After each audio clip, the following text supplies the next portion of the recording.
Welcome to another episode of Low Budget Movie Reviews with Clarence. Now I'm scrolling along on Tubi and I was craving some of that low budget goodness when I came across this horror movie called Rust.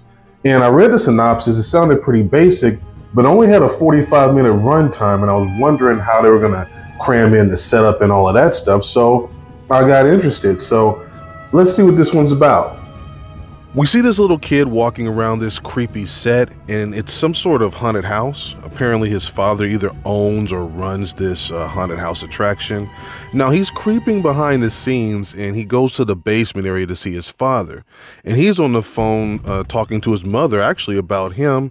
And I mean, he is absolutely roasting his son. Listen, I wanted to beat the little shit out of you.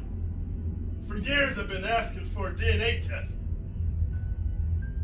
It looks like he gets this kind of treatment all the time, and this is kind of the last straw. And he gets a nail and decides to give his father that work. And then we see clearly he isn't like a normal kid. He has some issues. We get this very poorly acted sequence with him cutting his father's face off. Now we know how low budget movies can be, and sometimes, they are very clever with the way they do the effects. So let's go ahead and check out an example of one of these kills. I guess this is supposed to be barbed wire or something, but it looks like a piece of dirty string he wraps around his face. But he does hold it there for a good 10 to 15 seconds, I guess, and somehow this completely incapacitates him. He doesn't get up to run or anything like that. He just decides to lay there and wait to be killed.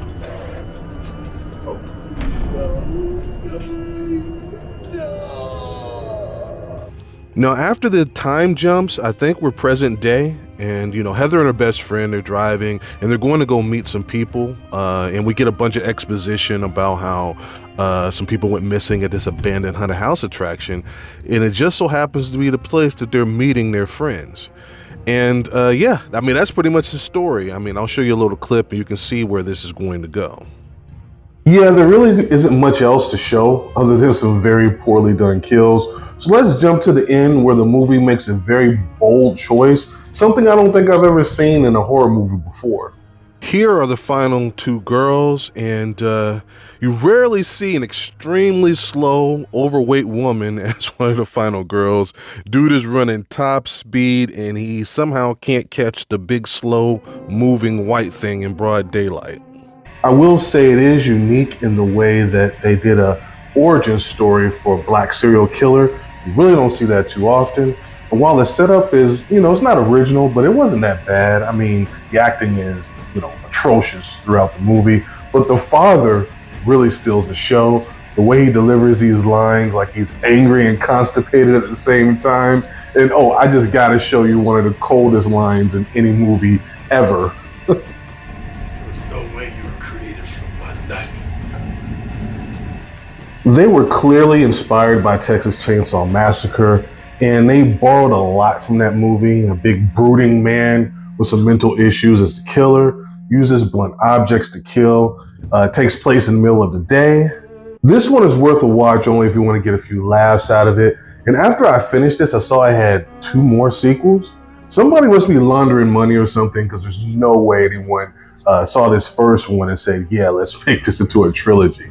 Now, I don't know if I want to put myself through a sequel, but I do have some questions on how they're going to do a continuation of this, or if it's just going to be a brand new movie. And if I do watch it, I will, depending on if it's funny or not, I will probably do another video on it. But I'm going to ask you guys a question, and you let me know. It's probably going to be no. But has anybody seen this other than me?